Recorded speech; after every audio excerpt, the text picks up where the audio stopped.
Hamidun. Ini membuat netizen ini marah ya, karena merasa ini seperti kisah Maryam. Jangan hujat anak saya. Dapat amanah guys. Karena anak saya ini hamil, itu karena Gusti Allah. Wahai Maryam, dari mana semua ini berasal? Maryam menjawab dengan tenang, Ini semua dari Allah. sosok seorang lelaki dengan cahaya yang menenangkan. Untuk menyampaikan kabar bahwa engkau akan dikaruniai seorang anak laki-laki yang suci. Padahal tak seorang pun pernah menyentuhku. Malaikat Jibril pun berkata, Demikianlah kehendak Allah. Anaknya ini adalah Maryam kedua gitu. Nah, ini pertanyaan kita semua ya. Tapi berbedanya di mana Maryam ini kan merawat ya Nabi Isa ya, dan menjadi salah satu nabi besar di umat muslim. Tapi perbedaannya dengan Pak Slamet dan juga F ini, dia malah tanda kutip seperti membuang bayi tersebut. Bayi ini untuk diadopsi ke orang lain. Nah, ditetapkan sebagai tersangka dan tahan. Lihat guys, cium tangan. Oh, bapak-bapak lagi nih, dicium tangan, cium tangan. Lihat kan bagaimana powerfulnya orang sejahat ini guys. Klarifikasi keluarga dari santri di Pekalongan berasa jadi Maryam gitu ya. Jadi kan kita masih update ya tentang masalah bayi goib ya, kehamilan goib gitu. Yang katanya dia tidak pernah disentuh lelaki, masih perewong, tiba-tiba hamidun. Yang kemarin tanda kutip pelakunya udah ditangkap. Nah, ini banyak banget ada yang buat video tentang klarifikasi ortu santri yang viral yang katanya Hamidun. Ini membuat netizen ini marah ya, karena merasa ini seperti kisah Maryam, melecehkan atau membohongi publik dengan kisah-kisah Nabi seperti itu. Dan lebih kesalnya lagi di mana keluarga dan ayahnya itu menggunakan cerita Nabi ini untuk tanda kutip melindungi pelaku yang memperkaos anaknya sendiri. Nah, tidak memikirkan perasaan anaknya sendiri, ataupun diduga anaknya itu dipaksa untuk mempercayai bahwa dia tuh Hamidun ya karena berkat, karena takdir Allah. Waduh, ini yang bikin netizen semakin kesel ya, dan mungkin memandang beberapa pondok ini menjadi tempat yang berbahaya, menjadi jelek dan negatif gitu ya. Saya di sini mau klarifikasi. Saya sangat percaya sama anak saya. Bahwa dia hamil itu karena dia ngimpi. Karena dia bermimpi dapat amanah dari Allah. Jadi tolong jangan hujat anak saya.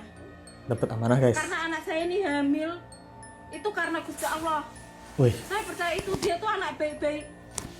Dari lahir sampai sekarang dia nggak pernah yang namanya bantah orang tua. Apalagi membohongi masalah ini, tidak. Saya percaya sama anak saya. Tolong jangan hujat anak saya. Dari SD mulai sampai aliyah mondok.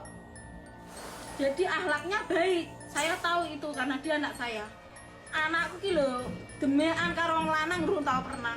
Demekan tangan lho urung tau pernah. Ini hamil dikarenakan Allah yang mengizinkan. Karena dia dapat mimpi. Makanya saya percaya karena anak saya tuh dari kecil sampai sekarang mondok, jadi akhlaknya baik. Tolong jangan hujat anak saya. Assalamualaikum warahmatullahi wabarakatuh. Waduh, itu dari ibunya guys, klarifikasi video ortu ya gitu. Dia merasa anak saya ini dari kecil baik, mondok, soleh. Jadi dia tidak pernah bohong masalah tentang kehamidunan. Waduh, tapi ini dibohongin. Dibohongin oleh orang yang berkuasa ya. Tapi gara-gara ini Letsku kan memang pengetahuannya kurang ya. Dan banyak banget orang yang marah karena ngerasa ini seperti cerita Maryam gitu. Ibunda dari Nabi Isa yang dimana dia dapatkan berkah dari Allah hamil tanpa suami. Nah, jadi kalau kalian yang nggak tahu ceritanya, ini kita dengar ceritanya bareng-bareng ya. Karena Lesu juga agak awam nih tentang masalah ini. Inilah kisah keteguhan iman seorang wanita suci, Ibunda Nabi Isa alaihi salam. Namanya Maryam binti Imran, seorang perempuan pilihan yang sejak kecil dikenal akan kesalehan dan kesuciannya. Maryam tumbuh dan dibesarkan di Baitul Maqdis, berada di bawah asuhan Nabi Zakaria alaihi salam. Ia hidup jauh dari gemerlap dunia, menghabiskan hari-harinya dalam ibadah, menyepi di ruang kecil yang hanya diterangi cahaya lilin. Setiap kali Nabi Zakaria memasuki mihrabnya, beliau selalu mendapati hidangan dan buah-buahan segar tersedia di sana.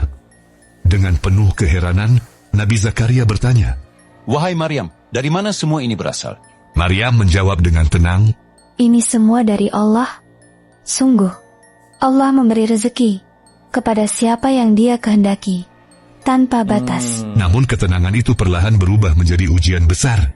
Pada suatu waktu ketika Maryam tengah larut dalam zikirnya, suasana di kamarnya mendadak terasa asing. Tiba-tiba tampak sosok seorang lelaki dengan cahaya yang menenangkan. Maryam gemetar ketakutan dan berkata, Aku berlindung kepada Allah darimu. Sosok itu menjawab dengan lembut, Aku hanyalah utusan Tuhanmu, diutus untuk menyampaikan kabar bahwa engkau akan dikaruniai seorang anak laki-laki yang suci. Dengan hati penuh keheranan, Maryam bertanya, Bagaimana mungkin aku memiliki seorang anak, padahal tak seorang pun pernah menyentuhku? Malaikat Jibril pun berkata, Demikianlah kehendak Allah. Hal itu sangat mudah baginya. Atas izin Allah, ruh ditiupkan ke dalam rahim Maryam. Ia mengandung tanpa pernah disentuh manusia. Namun sejak saat itu, ujian demi ujian datang. Tatapan penuh kecurigaan, bisikan fitnah, dan penilaian manusia menghimpit jiwanya.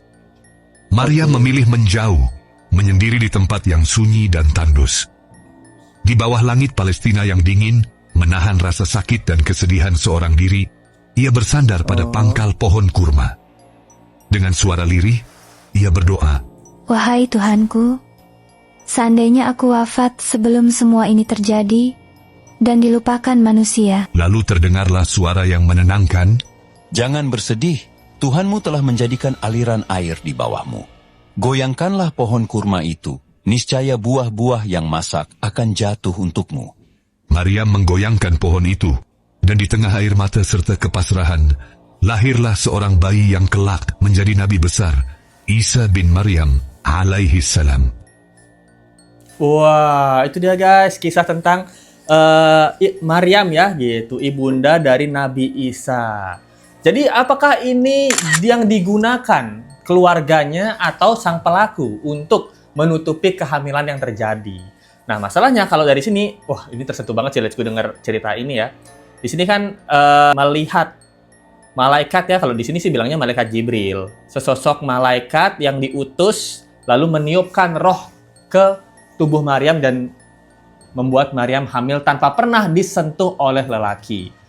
Nah, ini sama juga ceritanya dengan kemarin santri di Pekalongan ini, si F ini ya, dan cerita dari bapaknya Pak Slamet.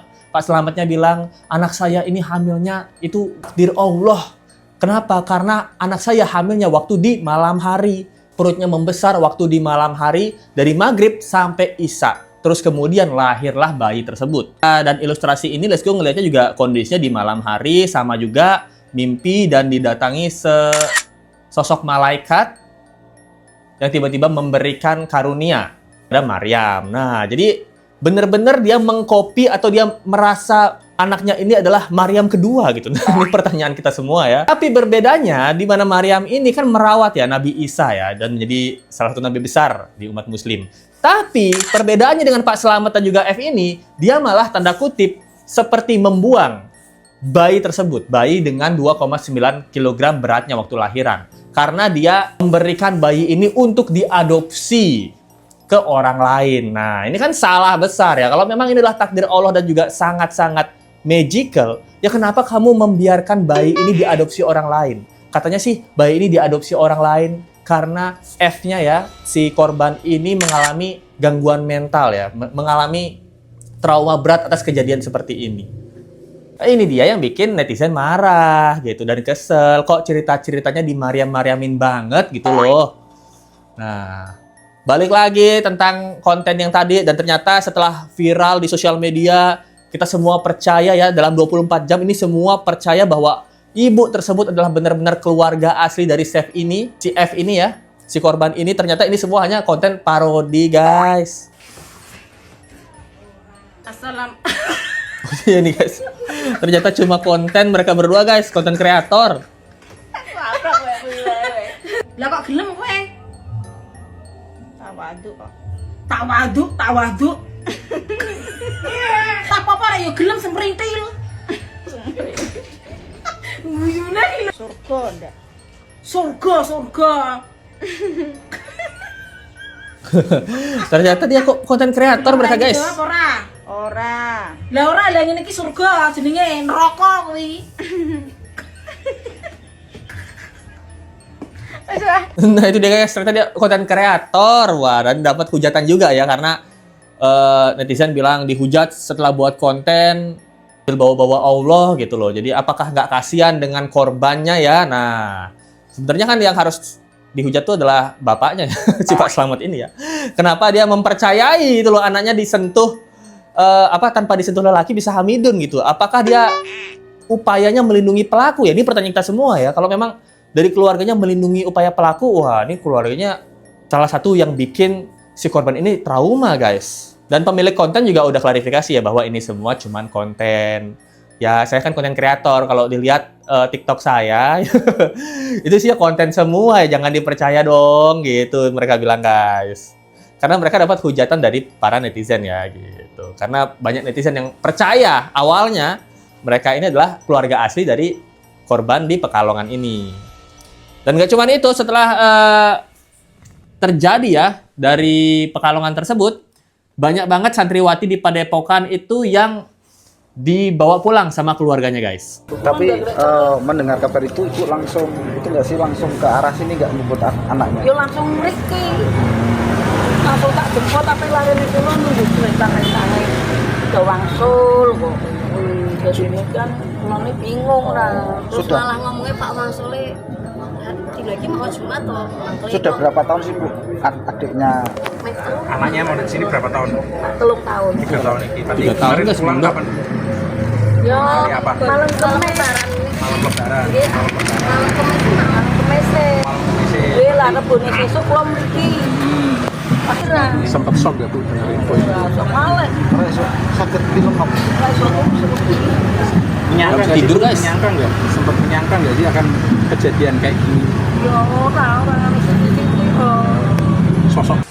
Waduh, jadi banyak ibu-ibu yang juga memulangkan anaknya ya, karena nggak menyangka kejadiannya seperti ini. Sampai ibunya ini nggak bisa tidur, takut anaknya apakah jadi korban juga dari kelakuan pelaku ini ya. Nah, dan anehnya guys, ketika pelaku ini udah ditangkap, masih banyak banget santri-santrinya yang salim tangannya. Buset, ini nggak masuk akal sih, segitu hebatnya dia membrainwash santri-santrinya guys. Kalian lihat ya, ini guys, pengasuh Padepokan ditetapkan sebagai tersangka dan tahan. Lihat guys, cium tangan.